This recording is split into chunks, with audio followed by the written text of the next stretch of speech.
За энэ 7 хоногоос улсын хурлаар төсвийн бодлого мөн одоо эдийн засаг нийгмийн хөгжлийн бодлогын чухал баримтчгууд хилцэгдэж эхэлэх гэж байна.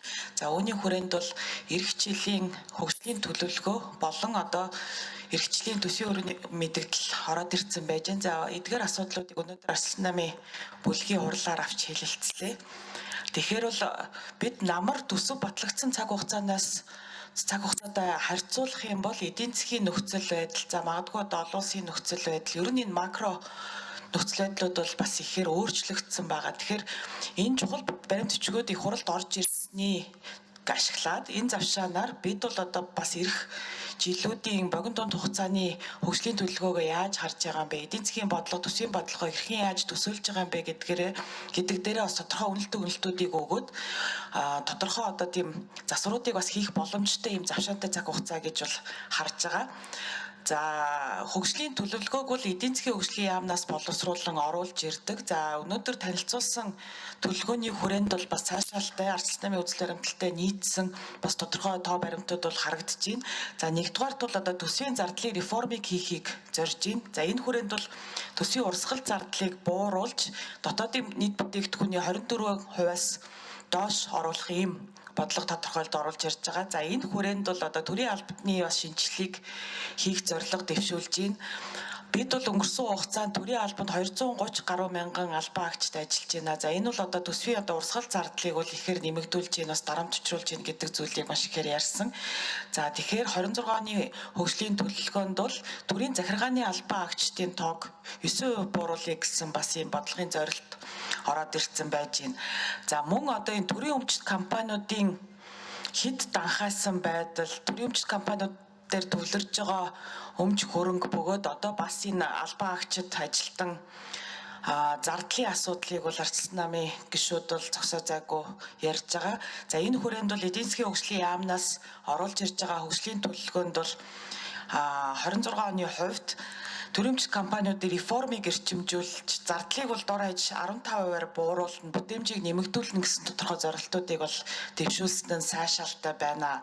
За тэгэхээр хөгжлийн төлөвлөгөө болон одоо төсвийн хүрээний мэдэгдэл их хурлаар хилцэгдэх одоо энэ хаврын чуулганы цаг мөчид бол бид бол түрүүн хэлсэнчлэн энэ дотоод гадаадын макро нөхцөл байдлууд дээр бас үнэлт өгөөд за магадгүй төсвийн тодтгол хийх, за хөрөнгө оруулалтын одоо орон зайнуудаа хэрхэн яаж авч үзэж байгаа талаараа бас тодорхой дүгнэлтүүдийг хийх.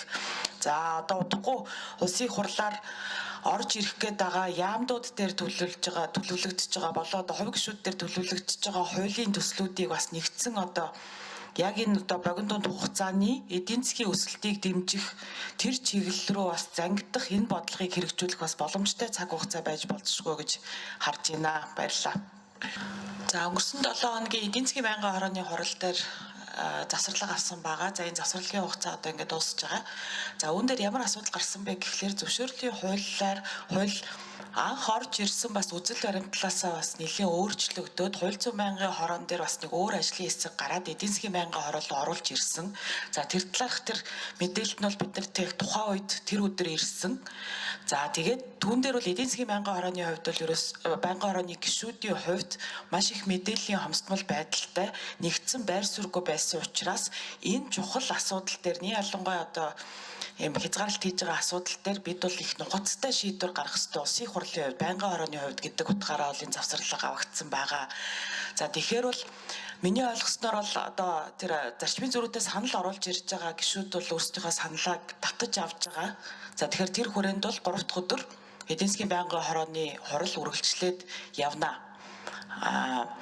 За зээл ашиглалттай холбоотой асуу. Ер нь бол одоо сүүлийн өдрүүдэд их хурал дээр ямар зүйлүүд бас ажиглагтаад байна, засгаас ч гэсэн ямар зүйлүүд ажиглагтаад байна гэхэлэр засгийн газраас бол маш тийм яруу сандруу байдлаар ийм богино хугацаанд одоо жишээлбэл нэг юм тодорхой асуудлыг шийдэх, тодорхой одоо жишээл төсвийн цоорхойг нөхөхч гэдэг юм уу те нэг юм тийм байдлаар өмцөм их тийм болгоомжгүй зохицуултууд хийсэн тийм одоо хуулийн төслүүдийг ч гэдэг юм уу оруулж ирээд байна л та. Тухайлх юм бол саний яригддаг одоо бартерын асуудал чинь бол хаа хамаагүй уулуурхай биржийн тухай хуульд тууж явсан тий. Гэх мэтчлэн одоо ерөнхийдөө бол нэг эдийн засгийн хүндрэлүүдийг даван туулахыг одоо их тийм хялбар аргаар хичээгээд ах шиг байна. За түүнтэй холбоотойгоор бол одоо сүүлдээ хурал дээр ч гэсэн янз бүрийн санаачлалууд яваад байгаа. Одоо жишээл зээл ашиглалтыг нэмэгдүүлж гэдэг юм уу тий. Одоо эсвэл энэ бартер солилцооны асуудлыг бас явуулж гэдэг юм уу. Тэгэхээр бол миний зүгээр одоо хувь гишүүний байр суурь бол ямар байгаа вэ гэхлээр бид бол асуудлыг айгүй боддоор хараад за өнгөрсөн намрын одоо нөхцөл байдлаас эдийн засгийн нөхцөл байдлууд чи яаж өөрчлөгдөж байгаа юм бэ? Ер нь энэ богино дунд хугацаанд энэ түүхий эдийн үн ханш ямар байх юм бэ? Манай одоо гадаад худалдааны тэнцэл ер нь урсгал тэнцлүүд ямар байх юм гэдгийг бас их боддоор тооцоолоод за тэгээд төсвөө тодтдаг юм уу? За тэгээд цааш нь болохоор одоо энэ 14 мега төслийн хувьд ч гэсэндээ яг одоо өнгөрсөн намар бидний шаардаад байсан төслүүдийг эрэмблэх за аль нь одоо Монгол улсын эдийн засаг нийгмийн хөгжил чухал ач холбогдолтой юм бэ? Тэдгээрүүд дээрээ төрүүлж одоо жишээлбэл санхүүжилтийн асуудал, хөрөнгө оруулалтын асуудлуудыг шийдэх гих мэдчлэн одоо нэг юм эдийн засгийн шийдвэрүүдийн дистранд оруулах за түүнтэйгээ уялдуулаад тэр хууль эрх зүйн орчноо ч гэсэндээ шинчлэх зүйлийг хамт авч явах тийм зорилтыг тавих хэрэгтэй гэж хараад байна. Тэгэхээр ийм тусдаа хууль хэлбэрээр биш магадгүй одоо улсын хурал нэг юм цогц хөтөлбөр баталдагсан ч юу аль эсвэл одоо яг тэр хуулийнхаа шинжилгээнийхэн тэр төлөвлөгөөнүүдийг нь явуулдагсан ч юу гих маягаар энэ асуудалд хандах хэрэгтэй гэж үзээд байгаа. Яагаад вэ гэвэл бидний хувьд бол бас яг ойрын хугацаанд бол яг энэ эренбүүдээ шийдээд тодорхой хөрөнгө оруулалтын төслүүдэд бол явуулах бол зүй ёсны шаардлагууд бол байна. Тухайлах юм бол эрчим хүчнийхээ одоо тэр хараат бус байдлыг бид нар хангах зайлшгүй шаардлагатай байна. За одоо энэ худалдааны дэд бүтцээ тэлэх тэр бомтын дэд бүтцээ тэлэх ер нь дэд бүтцийн хөрөнгө оруулалтууд хийх бас зайлшгүй шаардлагууд байна.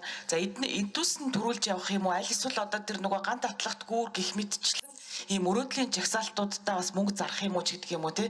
Гих мэдчлийн ийм бодиттой шийдвэрүүдийг бол богино хугацаанд гаргах нь бол зайлшгүй шаардлагатай гэж үзээд байгаа. Тэгэхээр магадгүй энэ хаврын чуулганаар энэ зүйлүүд дээр бид нар бас тодорхой хэмжээний ахис дэвшил гаргаж чадах юм бол 26 оны төсөв намар орж ирэхийн алдад илүү одоо тийм бодиттой, илүү одоо нягт, илүү тийм одоо хөгжил рүүгээ харсан тийм зүйлүүдийг шийдэх боломжтой л гэж бодож байна.